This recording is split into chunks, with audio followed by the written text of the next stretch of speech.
Okay, it's great to be with you all tonight as we are talking about how to stop letting insecurity rewrite your calling simply because you're bigger than your triggers. We're going to have a really productive conversation tonight that's going to be relevant to you as you're building your church, building your business, building a ministry, whatever it is that you're putting your hands on that you believe God called you to.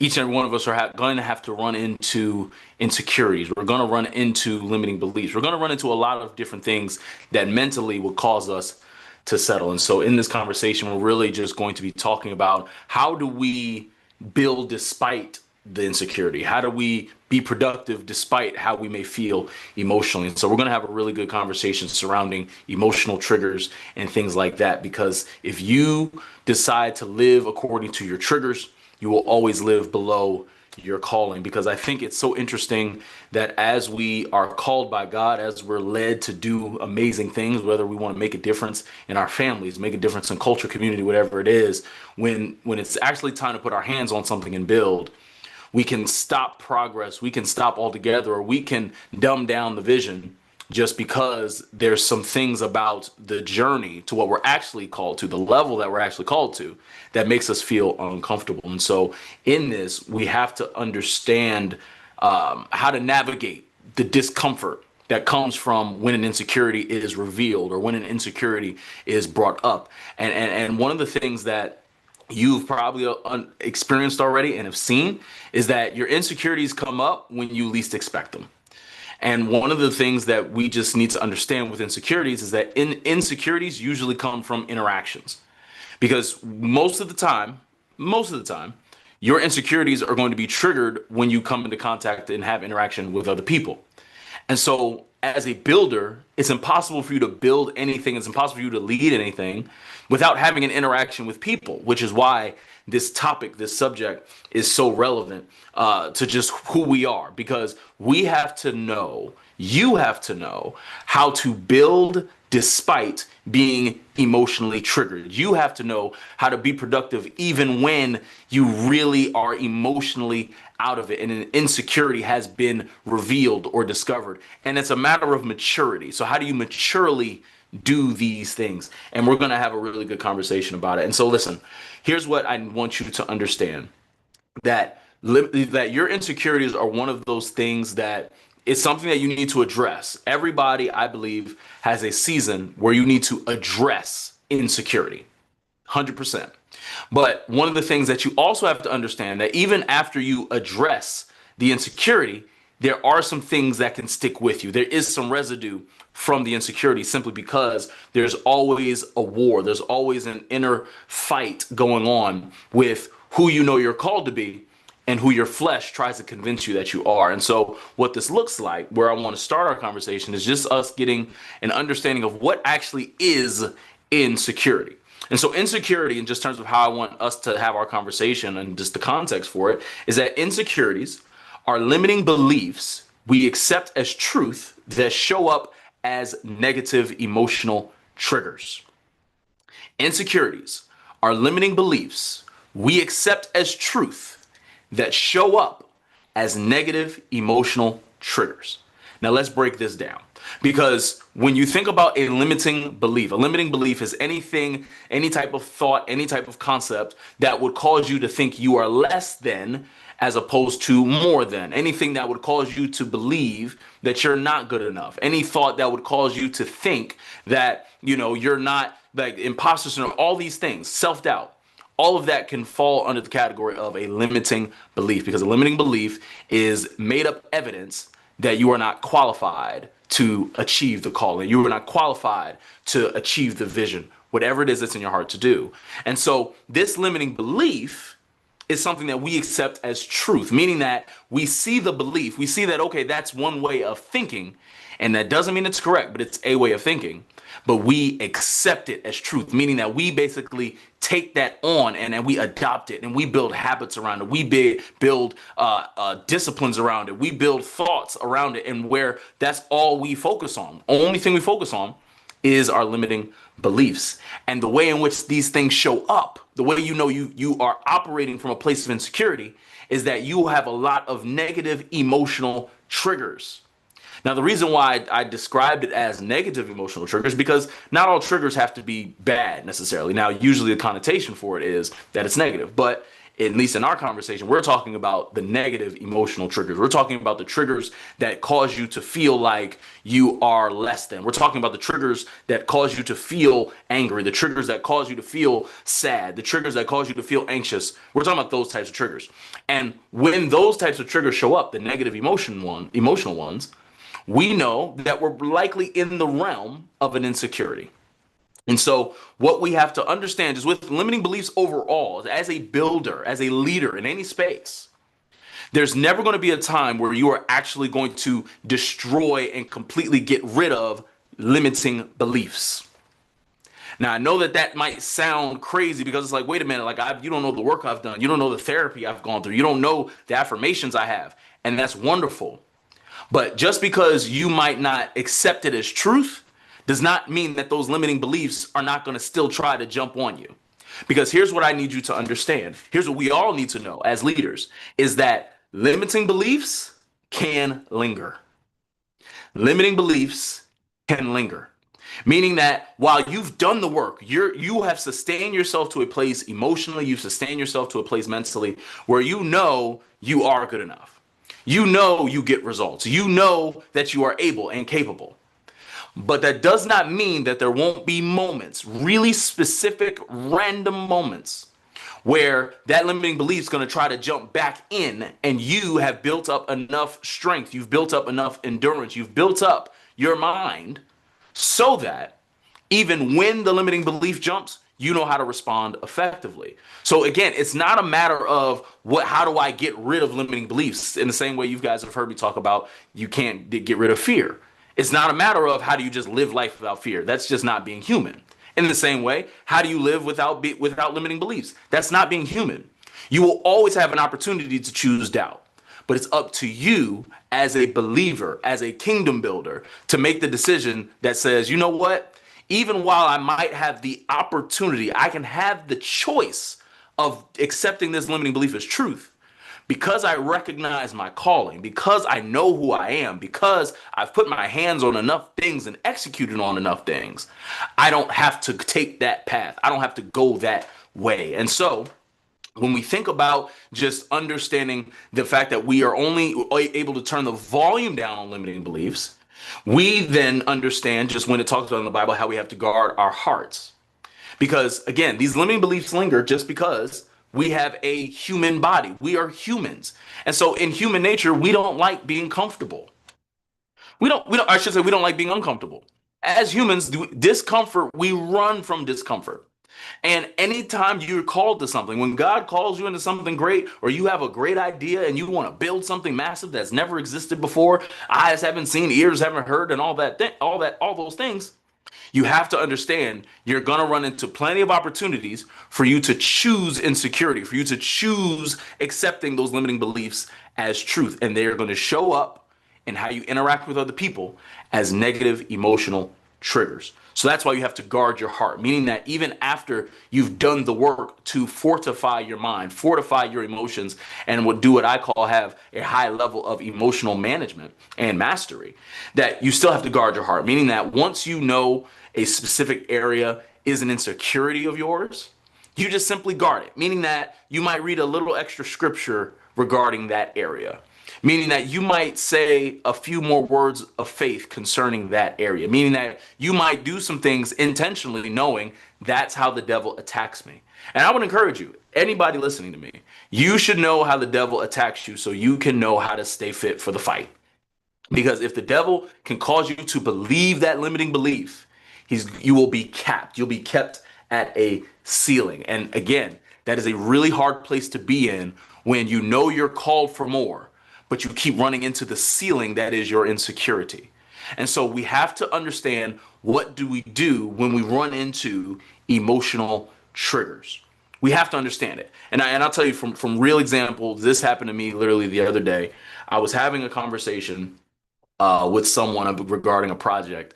And in the project, at least with a lot of marketing and things like that, there's really no guarantees. That's just kind of the nature of marketing, where you can have a plan, you can have data, you can have analytics and everything like that, and you put forth a strategy.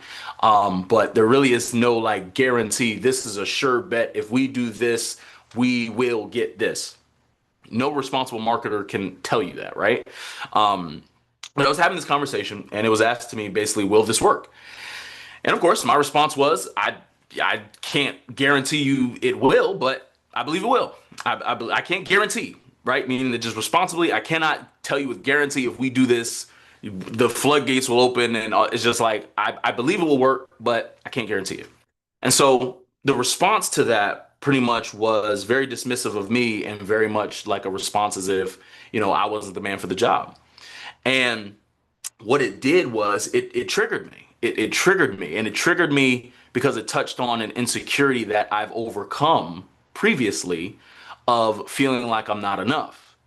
It triggered me because it caused me to think back to when I felt like I wasn't good at anything. And what I had to do was really, what I should say, what I didn't do was I didn't make any big decisions. Simply because while the decision is a logical decision to make, I wanted to make sure that I didn't make any big decisions while I was in a emotionally triggered state. Simply because that's just not wisdom. Like regardless of what you think, like you making any decision emotionally is just not wise. So this concept and what it made me realize as I really like had to consolidate the thought of like, oh my gosh, like what is this feeling? Like I feel, what is this thought? I haven't thought these types of negative thoughts in a long time. What's going on, right? And so as I really worked to get myself back on track, it made me truly realize that no matter what we accomplish, no matter how far we go, there's always going to be an opportunity to not only just choose and to accept the limiting beliefs and really lean into the insecurities that we may have, but there's always going to be an opportunity to at least glance at them. And we have to make sure that we don't get distracted, that we don't look to the left or to the right when we think about just, I may have an opportunity to think about the limiting belief. I may have an opportunity to think about and just sit in an insecurity. But if I'm truly designed to, or I should say, if I truly desire to achieve what God has for me, to truly achieve what I know is in my heart, to achieve my dream lifestyle, then I have to understand and know how to handle these types of situations. Because what happens when the emotional attack comes out of nowhere? Do you know what to do? And so tonight, what I want to do in our conversation is I really want to share with you just 3 things that I believe are necessary for us to handle when we are emotionally triggered and how to do so in a healthy way. And so the question for us tonight that we're going to answer is, what do you do when you are emotionally triggered? What do you do? The first thing that you do when you're emotionally triggered is that you confront the insecurity.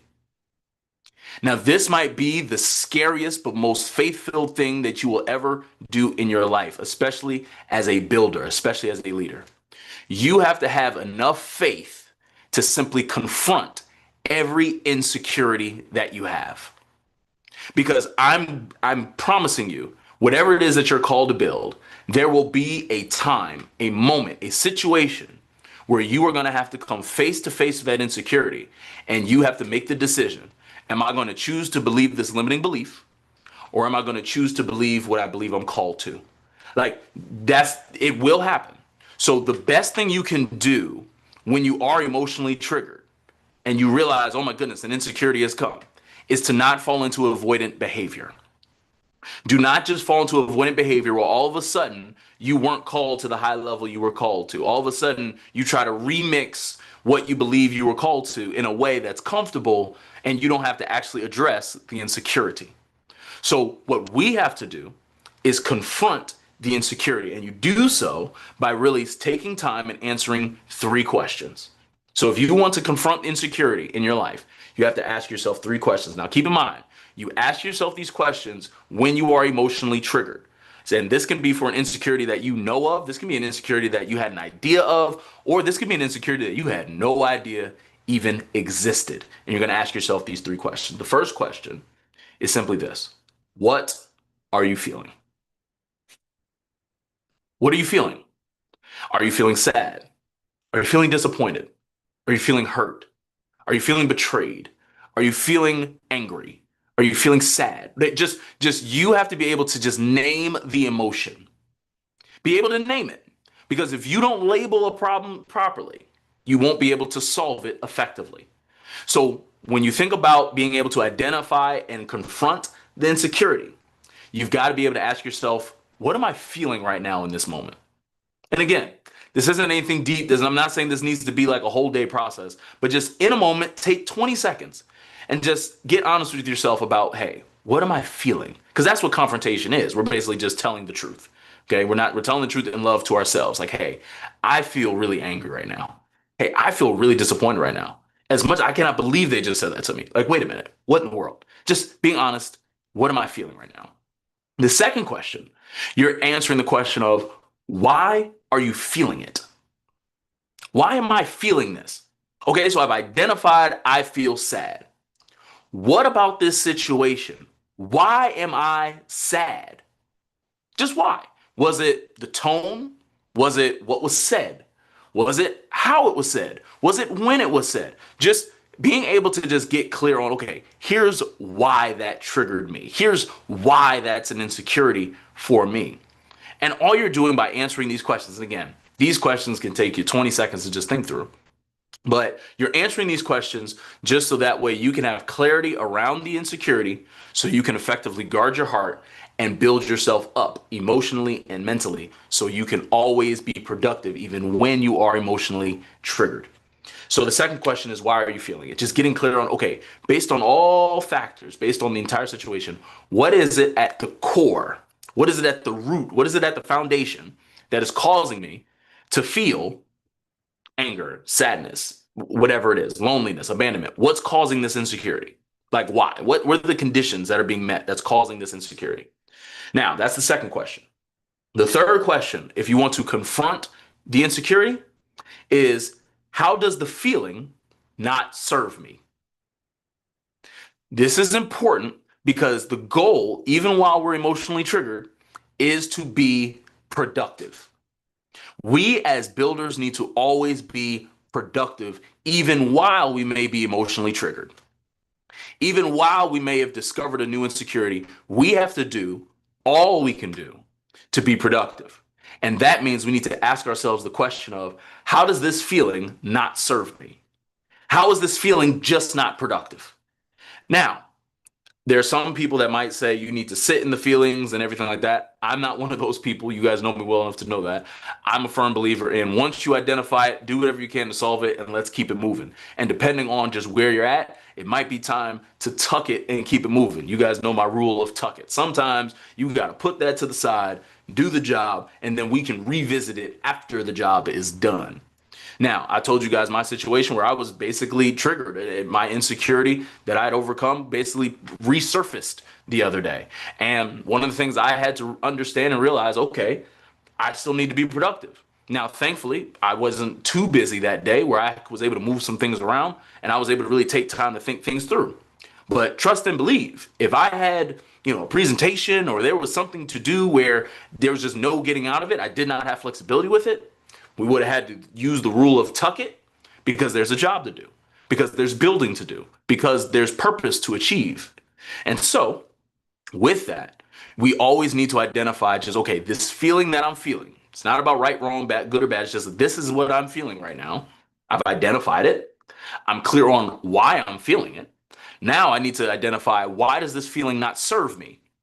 And once we give ourselves this information through these series of questions, we've effectively confronted the insecurity. We've effectively gotten comfortable with being uncomfortable with our emotional triggers.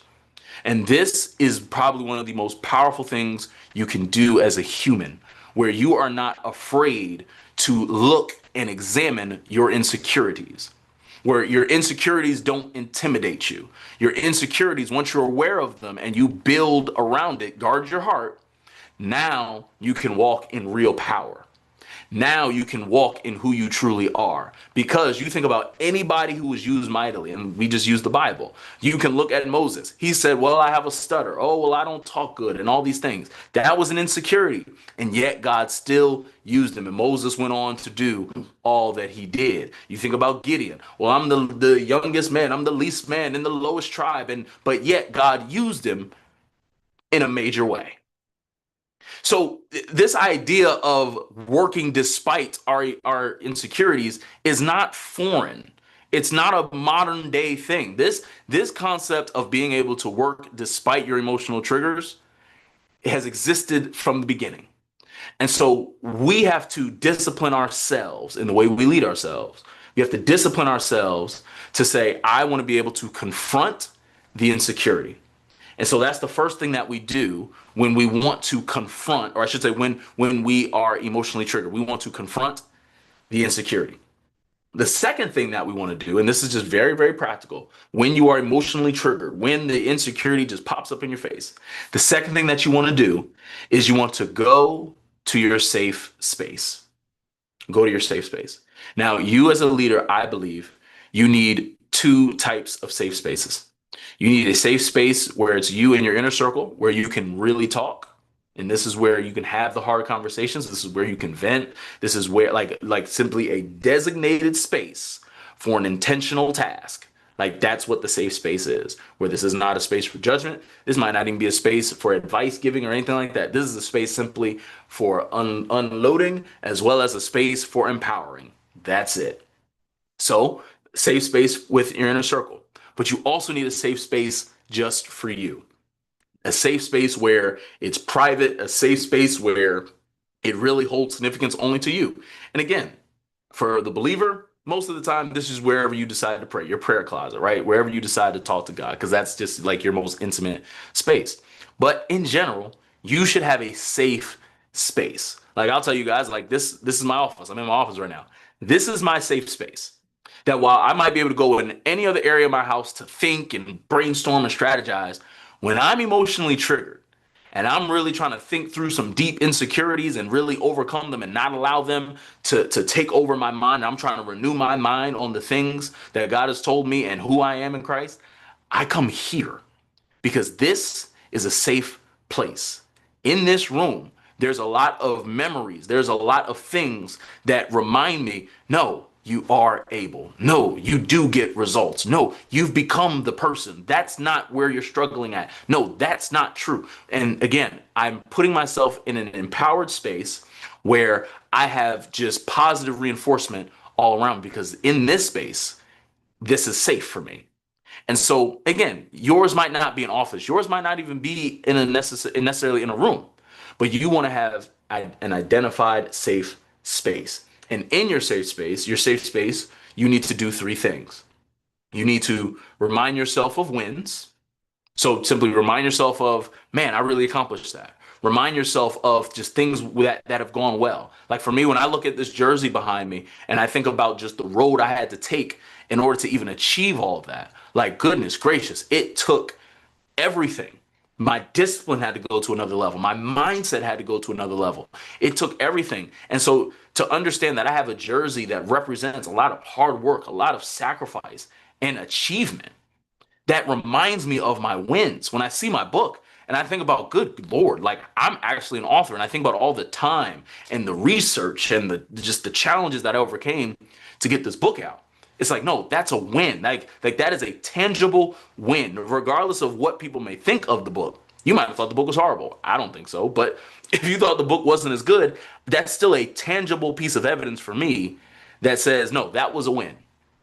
We can discuss and debate the quality of it another day, but that is a factual win for me. And so your safe space is where you need to simply remind yourself of wins. Now, the second thing that you need to do is that you need to remind yourself of your why.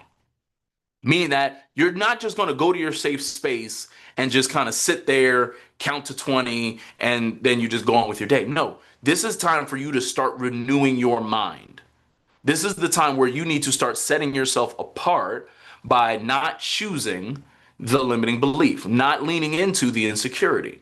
And so this is where you remind yourself of why. You remind yourself of purpose. You remind yourself of what got you started in the first place. You remind yourself of what made you laugh according to what you're building. This is where you start simply putting yourself in the mindset of this is why I'm doing all that I'm doing. And that's purposeful. So for me, this is where I think about the people that I've been able to help build their businesses, the people that have reached out to me about, man, like your podcast helped me get through a really hard time, whatever it is. That's my why. As much as I could wish and pray and hope by faith that things grow and things are better. And that's wonderful. There's nothing wrong with that. We're all about achievement here. But at the end of the day, you need to have a clear why. And when you're emotionally triggered, you've got to be able to remind yourself of that clear why, of like, this is why I'm doing this. And so when you're in your safe space, you remind yourself of your wins, you remind yourself of your why, but then you also remind yourself of who. You remind yourself of who. Now, this is where you remind yourself of who God is. You remind yourself of the fact that God made you in the most excellent way. He made you knowing your end from the beginning. He made you fearfully and wonderfully. He made you with a purpose. So you remember who. You're God's. So you remember who, but you also need to remember who you've impacted with the work you've done thus far through your wins, through your why. You think about the people who have come up to you and just said, man, I'm just thankful for you. And again, you might not have even done anything deep or anything major, but you still think about, okay, this is who is breathing easier because of my decision to walk in purpose. This is who is living a much better quality of life because I've made the decision to operate in my calling and become a better leader and become the person I know I'm called to be. Your safe space is where you remind yourself of these things. Because when you remind yourself of these things, you shift your focus from the insecurity and you shift it to what's possible. And if we don't take time as leaders when we are emotionally triggered, because there's going to be a bunch of triggers, because there's a bunch of interactions with people, if we don't take the time to get to a safe space where we actually shift focus, then oh my goodness, we're only going to focus on what's wrong. We're only going to focus on what we can't do. We're only going to focus on the limiting beliefs. And what you focus on only grows. What you focus on only becomes more real the more you look at it. And so this is where you think about in the Bible when Peter got out of the boat and he had to look at Jesus in the storm and he was walking on water. Well, what you're doing right now is the equivalent of you walking on water. And your job is to stay focused, not be distracted by these opportunities to choose your insecurities, not be distracted to fall into choosing to accept these limiting beliefs. And so you want to go to your safe space. You want to remind yourself of your wins. You want to remind yourself of your why, and you want to remind yourself of who. Now, the third and final thing that you want to do when you are emotionally triggered is you want to put together a short-term plan. Okay, put together a short-term plan because hear me, just because you're emotionally triggered, that does not mean you just need to empower yourself mentally and still do nothing. You want to put together a short-term plan that has clear action steps. And I would even add these action steps need to directly combat whatever the insecurity is. So if you, and again, this does not need to be necessarily in the area of your career and your development. If you know that you have an insecurity with, let's just say, the way you look, then you know what? Have a short-term plan to take yourself out on a date, dress up real nice, dress yourself up to the nines, and take yourself out on an amazing dinner. That is an easy action step plan that's clear and it combats the insecurity because it's not true. You're beautiful. You're wonderful. You're very handsome, right? Like this is what you do when you're emotionally triggered. You put together a short-term plan where it's like, okay, I'm feeling because I'm clear on what I'm feeling, because I'm clear on why I'm feeling it, because I'm clear on how this doesn't serve me, and I'm reminding myself of who I am, what I'm called to be, the interactions I know I've had from God, the work I've done. Now, let me put some action behind this where I've now mentally consolidated this insecurity should not stay. I've mentally handled the fact that the volume on this limiting belief needs to stay down. But now this is where I actually put my hands on something to disprove the limiting belief that tried to jump on me. So we as dreamers have to do our part in creating short-term plans so that we do not fall victim to our insecurities. Because if we fall victim to our insecurities, we're going to stay stuck, frustrated, overwhelmed, just wondering, wishing, even for some of you praying that God open a door. And God's like, all you have to do is remind yourself of who you are. All you have to do is remind yourself that of the things I've already done for you, the things you've already done for yourself. But if we choose to focus on the insecurity, we're always going to stay in a place of lack. We're always going to stay in a place of less than and settling. And that's not the way in which we've been designed to live. And so I'm going to kind of recap kind of what we talked about, where we simply covered what do you do when you're emotionally triggered. Point number one, you confront the insecurity. And you do this by asking yourself three questions. You ask yourself, what are you feeling? Why are you feeling it?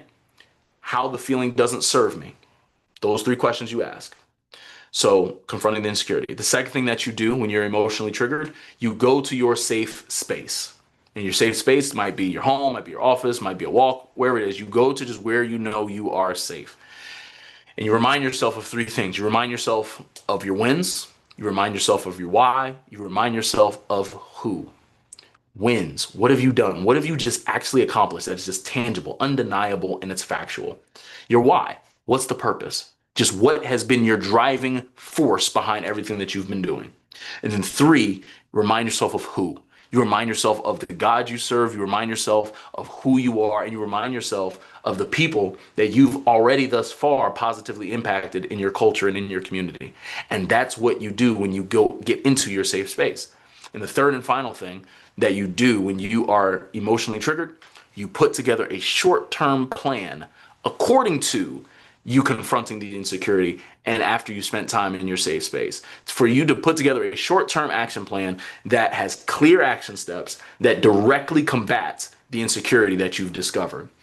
And so I hope that you are able to take this and apply it, whether you are in a state of being triggered now or in future. Take this and apply it, because I'm telling you, it works. Because regardless of what you're building, you're going to run into interactions that might reveal some insecurities about you, because whatever it is that you're building is self-discovery. Because you're building something that's uncertain. You're building something that might be unfamiliar to you. And it's all going to be uncomfortable. It's all going to cause you to have to step outside your comfort zone. And that's just where insecurity can lie. That's where you can fall for the lie that is your insecurity. And so you want to make sure that you handle those situations well. And so I hope that this was helpful to you, because when you implement these things, you will become more resilient.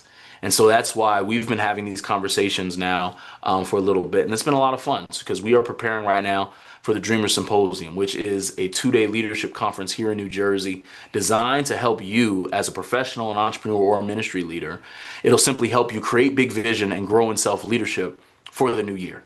Our theme is resilient leadership, because you are built to overcome and you're ready to lead. And I believe that this will be absolutely transformational for you. We've had so much success from those that come to this conference. We've had people start businesses. We've had people get married. We've had so much tangible success as a result of people making a decision to get in an environment where their calling is not crazy, where the demand on their life is not is not strange, where they can really put a plan together based on what they believe in their heart their life can be. And so I welcome you to I really would love to have you there, because I know that it'll help you build whatever it is that you're building. And so I'd encourage you to go pick up your ticket right now at dreamersymposium.com. It's happening December 5th and 6th. So you have plenty of time.